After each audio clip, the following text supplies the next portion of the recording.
This is Alexander Playtime Williams of PlayTimeCares.com. What's up, world? This is Alexander Playtime Williams of PlayTimeCares.com doing my SmackDown recap, December 17th, 2015. Newark, New Jersey. Got Booker T, Jerry the King Lawler, Rich Brennan on commentary. So first they started off with the Raw recap. Stephanie McMahon completely snapping on Roman Reigns for pretty much decimating her husband at TLC, including all of the smack she delivered to his face, then telling him that Vince McMahon was going to show up to deal with him. Then they showed Vince McMahon coming to the ring and telling him that he was going to get his title match, but if he didn't win the title, that he was fired. Then, of course, it showed the League of Nations and Vince McMahon trying to cheat Roman Reigns, but Roman Reigns fighting through all of that and delivering the Superman punch to every person in the League of Nations, minus King Barrett because he wasn't there for some reason, and as well as a Superman punch to Vince McMahon, who I'm pretty certain is about 70 right about now. So, he knocked him out, then won the title. So, of course, Roman Reigns, the new World Heavyweight Champion, comes out to the ring and saying that, he's not certain how long he's going to actually even have his belt because, he's attacked the owner of the company and infuriated the owner's daughter, and he beat up the owner's son-in-law. So he's like, hey, I don't know how long I'm going to have this job. So, hey, I'm going to enjoy being the champ right now. Sheamus comes out and say, hey, congratulations. Yeah, you should be worried about your job. But they told me that you have to get out tonight.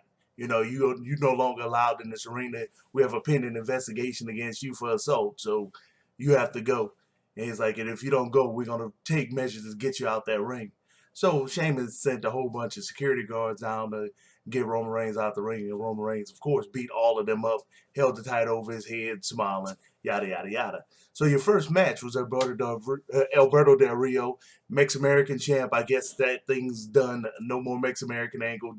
You haven't seen Zab Coulter since he kind of yelled in his face and said he's going to beat him over the head with a chair.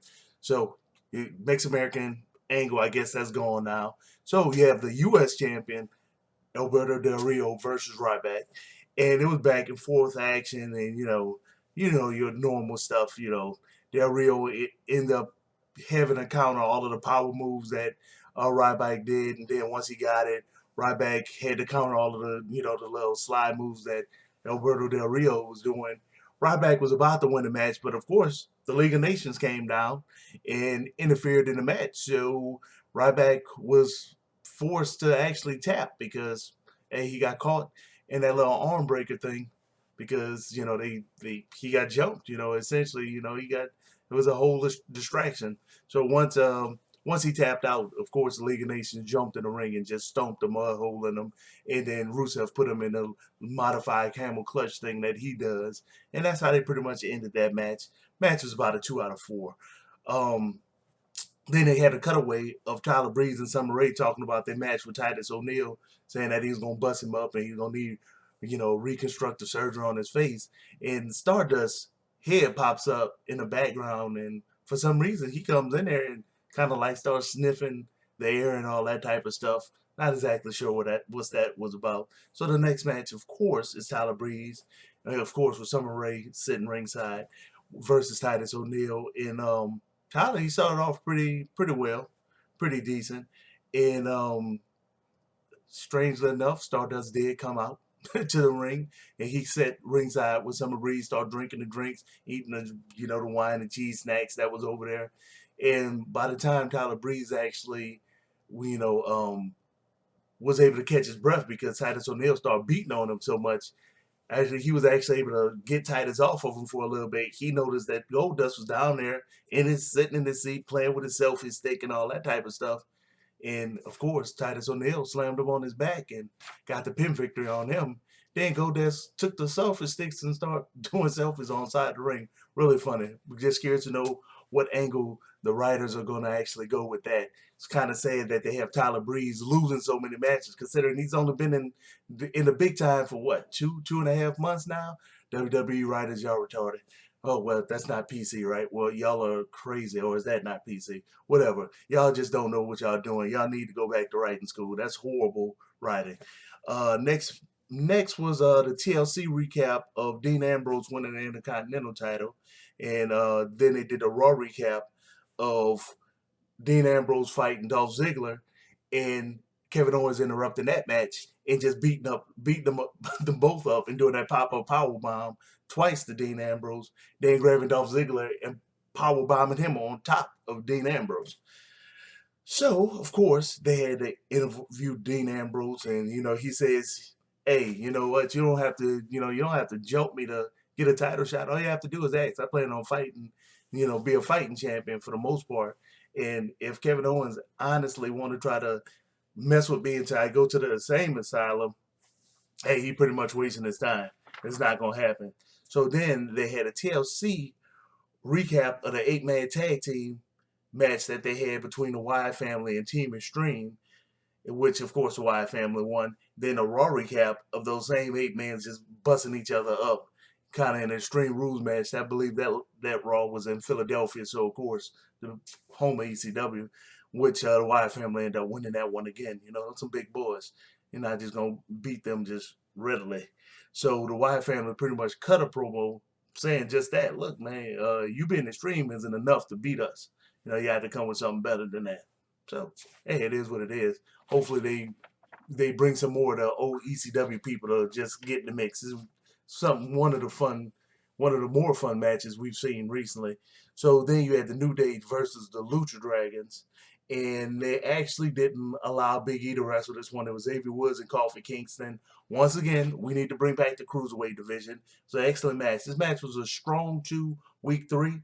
It's not quite a classic match with, a potential classic match at 4 level. It was a kind of decent match. They didn't let them go full throttle.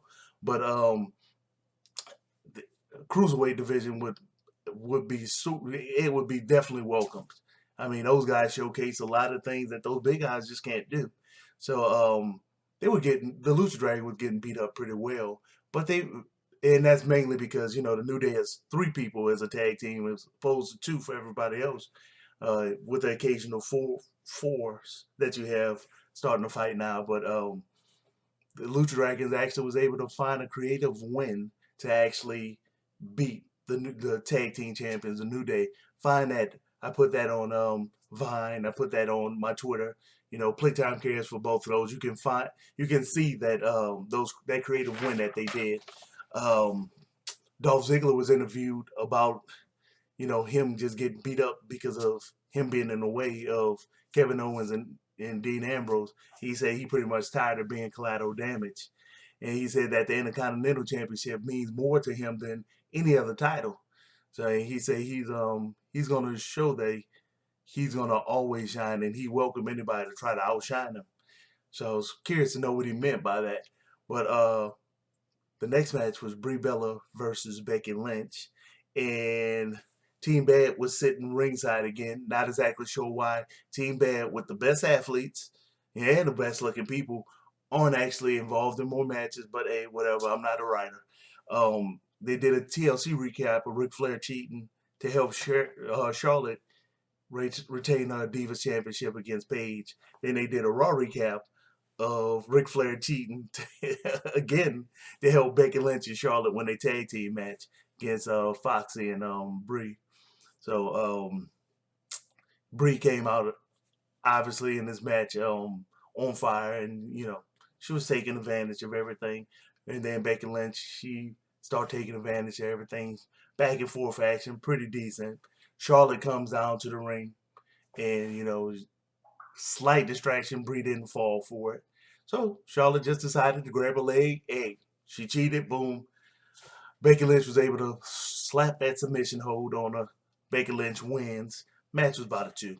So Becky, and Charlotte backstage, and Becky was like, "Look, man, I'm tired of, I'm not sure what you're doing. We don't need to cheat to win." And Charlotte was like, "Look, I just didn't want you to lose." Then it clicked to Becky, "Wow, you just don't think I can win." And so she walked away from Charlotte.